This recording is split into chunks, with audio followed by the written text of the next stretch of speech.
In this video, we're going to talk about how to put your real estate into your trust with minimal cost and delay. Hi, I'm Richard Barid with Smith Barid LLC. I'm an estate planning attorney and one half of the Estate Planning Guys. So you went ahead and got your living trust plan complete, your revocable living trust. That's great. That's a great step in the right direction. After that's complete, the next step your attorneys probably talk to you about is funding the trust. And I know we attorneys get into technical language sometimes. What does it mean to fund a trust? It just means to take your assets and retitle them in the name of the trust so that you still have control of them as trustee, but your estate avoids probate for everything that's in the trust when you pass away. Or if you become incapacitated, your trustee that you have picked, your successor trustee, will have control of the assets in the trust to use them for your benefit and the benefit of your family, just like you would if you were not incapacitated. So that's one of the reasons it's so important to put things into your trust, and that's why we estate planning attorneys talk about that. So specifically, how do you put your real estate, what attorneys will call your real property, into the trust? Well, it's not very complicated. We usually use one of two forms of a deed to put property into your trust, and that's either a quitclaim deed, and a lot of people, when I say that here, quick, as if it's a speedy deed. It's no more speedy than most other types of deed. It's called a quit, as in I quit this, a quitclaim deed, basically because whoever signs that is quitting any claim they have over the property and gifting it or giving it to whoever is receiving the property. In this case, if we used a quitclaim deed, it would be you individually giving the property to yourself as trustee of your trust. And that's really all there is to it. A lot of times when we're doing that funding, we use a warranty deed. The reason we found using a warranty deed is a good idea in many cases is that at least under Georgia title standards, if you use a warranty deed to do that transfer and you had owner's title insurance that you'd taken out on the property, in many cases that owner's title insurance would stay in place if we use a warranty deed, where it might not if we use a quitclaim deed. So those are the two ways to do it. It's just a deed with the right language in it to move the property from you individually to you as trustee of your trust, or if you're married, from you and your spouse individually to you and your spouse as trustees of the trust. So why is it important? I said earlier it's an important thing to do. Well, let me give you an example. I met with some folks recently, a couple of brothers whose mom had left them some property. She had a revocable living trust. That's a great start. There were assets in the trust, so that meant for those assets, for those accounts and investments, there was no probate necessary. But mom also owned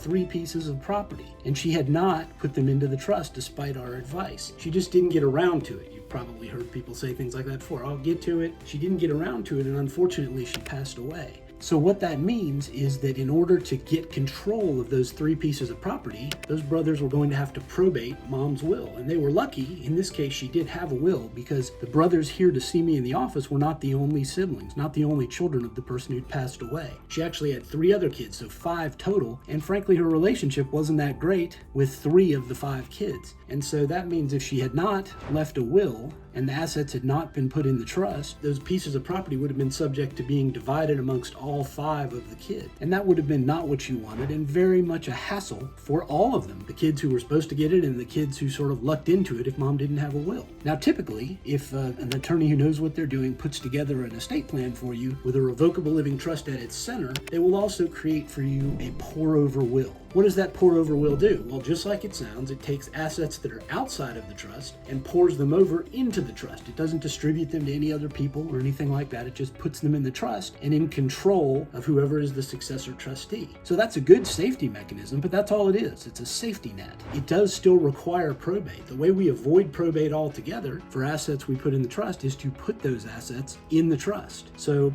remember, it's important that you recall we're talking about a revocable living trust plan and not an irrevocable trust. There are cases with an irrevocable trust where there can be challenges and problems moving property into an irrevocable trust. Because if you do that, certain types of irrevocable trust will trigger what's called a due on sale clause in your mortgage. If you have a mortgage on property, there's almost certainly a line in the security deed or the mortgage that says if you transfer this property to somebody else before you've paid off the debt, we're going to accelerate the note. That means make it all come due now because you've essentially given away our collateral. Now, there is special federal law in place, and you don't have to know the code sections or remember the name. Just remember that there's federal law in place that says if you're moving property to your own revocable living trust, that does not trigger a due on sale clause. Even if the bank has a clause like that in the security deed, in the mortgage, they can't trigger the due on sale clause just for moving the property into a revocable living trust. There are other things to look out for too.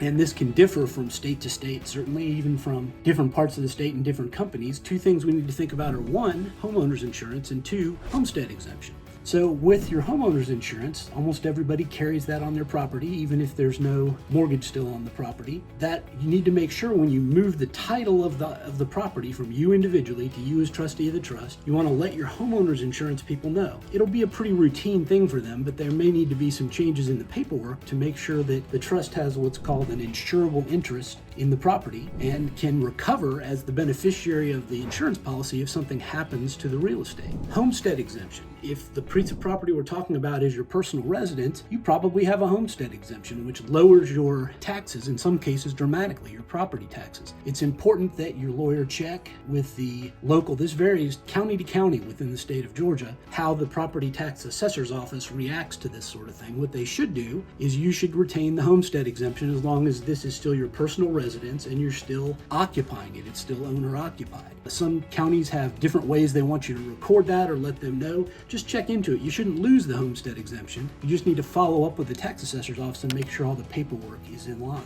So I hope this has made it not so scary to think about moving property into the trust, but also has given you an idea of what you need to do and why it's important to fund your property, especially your real estate, into the trust. Thanks for joining me today. If you want to find out how we can help your family, click the button below and go ahead and get a discovery meeting set with our office. Thanks for being here today. I hope you enjoyed that video. If you did, please click below to subscribe and hit the little bell so you'll get a notification every time we post some. Right now, we're posting about 3 videos a week with all kinds of useful estate planning information. So click right down here so you don't miss anything about estate planning, and click right here on your screen for the next relevant video.